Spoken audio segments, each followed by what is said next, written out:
Veuillez prendre note, les conseils prodigués sont à titre informatif seulement et en aucun temps ne remplacent l'avis d'un médecin. Certaines plantes peuvent interagir avec la prise de médicaments. Assurez-vous de consulter un professionnel et de bien vous informer.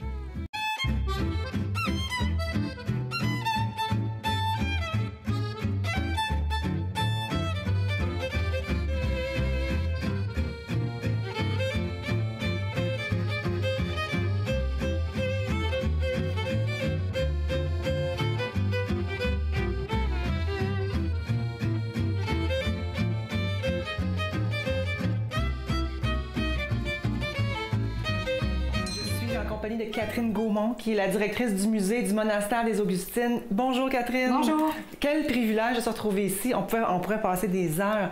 Catherine est une encyclopédie ambulante de plein de savoirs.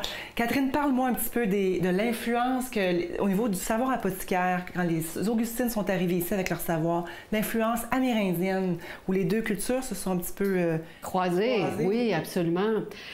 Quand les Sœurs sont arrivées, c'était la conquête des nouveaux mondes. La France, Paris, entre autres, était très curieux de trouver des nouveaux produits dans ces nouvelles terres, des produits exotiques qui étaient des promesses pour soigner. On était toujours un peu à la recherche du médicament miracle qui allait soigner.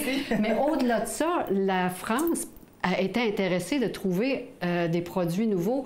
C'était pour l'économie, parce qu'il y avait de l'argent à faire, possiblement. Par exemple, quand ils sont arrivés, les Amérindiens ont mis les Européens en contact avec la capillaire. La capillaire, il y en avait une en Europe, c'était la capillaire de Montpellier, qui était beaucoup moins efficace que la capillaire américaine. Et la capillaire a fait l'objet d'un commerce énorme avec les Européens. Je la connaissais pas comme herboriste, cette plante-là, la capillaire. On la reconnaît, en tout cas, on la connaît plus contemporainement. Non, mais en fait, c'est qu'elle tombe. Elle est très, très populaire. Les religieuses en ont exporté des masses. Et il y a eu beaucoup d'argent de fait avec la capillaire. On exportait donc la capillaire du Québec en Europe. Absolument. Et un peu partout aussi. Et avec la conquête, c'est les Anglais arrivent, et là, tout à coup, dans l'histoire, c'est le silence total, il n'y a plus personne, la capillaire tombe dans l'oubli. C'est drôle, hein? Oui, mais de toute façon, c'est peut-être un peu mieux parce que c'est une plante qui peut être un peu dangereuse.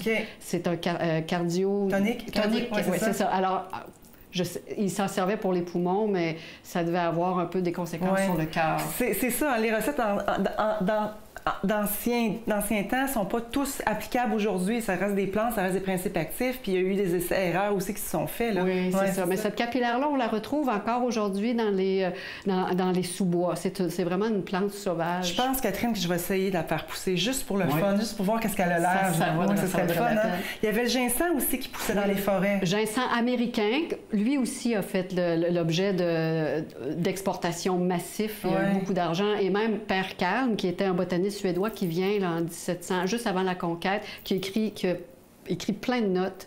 Et on a ces notes-là. Et il dit que les Amérindiens cueillaient le ginseng, venaient le porter aux Européens qui, eux, faisaient le commerce. Et la cueillette a été massive à tel point que ça a été en danger d'extinction, de disparition. C'est ça, c'est intéressant. Une anecdote aussi intéressante avec les Augustines et Montcalm. Oui, en fait, le sirop d'érable. L'érable a été un produit transmis par les Amérindiens et les religieuses s'en servaient pour les affections pulmonaires. Oui. Donc, les religieux se servaient du sirop d'érable pour les poumons? Oui, ou du sucre d'érable, le produit de l'érable, qui faisait un sirop. Et là, il y a Montcalm qui se trouve dans le coin des Grands Lacs. Il y a un phare qui est là et il travaille, il est au phare et il y a un rhume. Il est pris des bronches. Et là, il dit à son commissionnaire, écrit une lettre, et il dit à son commissionnaire, va chez les Augustines me chercher du sucre d'érable pour soigner mes bronches. Alors là, il y a un gars qui part à cheval, qui traverse ça. Je ne sais pas dans quel mois on était, je pense que c'était l'automne. Ça devait pas... Là, il y avait les Amérindiens. Il y avait les... C'était pas la 20 entre Québec et Montréal, là. Non, c'est ça. Puis c'était menaçant parce qu'il y avait des guerres. Alors, il arrive ici, il donne la lettre aux Augustines, Puis probablement qu'il a pris son sucre d'érable, puis il est retourné de bord pour aller porter ça à Montcalm. On a encore la lettre au musée. Oui, absolument. On va la montrer dans la capsule. C'est super. Fait que finalement, Montcalm s'est fait soigner les poumons avec le sirop d'érable. Oui, c'est ça, avec le sucre d'érable. Exactement. Wow. Et il y a aussi les rognons de castor. Ouais. Parce que les Européens étaient très curieux pour les nouveaux végétaux, mais il y avait aussi les animaux. On se souvient du castor, on fait la peau de castor, oui, on fait des chapeaux. Ouais. Alors, il y a les rognons de castor qui sont des petits organes aussi qui font le... On chasse le castor abondamment pour ces petits organes-là. Oui, et les peaux, et les chapeaux. Exactement. Et j'ai lu dans un livre qu'on a même goûté à la queue de castor. La queue de castor qu'on met maintenant du Nutella.